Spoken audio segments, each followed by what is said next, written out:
Honestly, if you're developing a city today, you don't go into it with an elevated structure going right into the center of the city.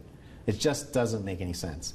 Can you imagine an elevated structure going through the heart of the Eiffel Tower or the downtown of Paris? Or it's just not.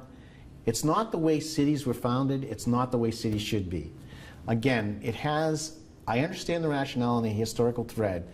Sadly, as I was saying earlier, Boston was kind of at the early stages of seeing these blighted waterfronts and finding a way to put a highway in what was a decaying area and kind of saying, okay, this area is kind of crummy anyway, so we can stick a highway there. Just kind of close our eyes off. Exactly. And the waterfront's not doing anything for us anyway, and for some reason the psychology of the waterfront and seeing that vast, beautiful area was not in the kind of high price of like a condominium now. So whatever the reason was, that was the thinking back then.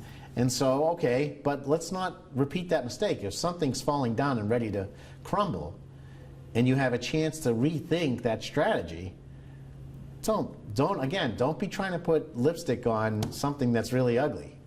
It's not going to make it. It's going to stay ugly, and it's going to continue to be a blight and a drag on your economy. One of the intriguing things about our community is, just to use this can be the south. This is the North 81 going through the middle of the city, and you have downtown. You have a demand for downtown living that's growing. Any older building that's being refurbished rents out immediately or sells.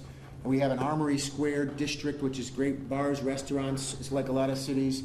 But over here is the university.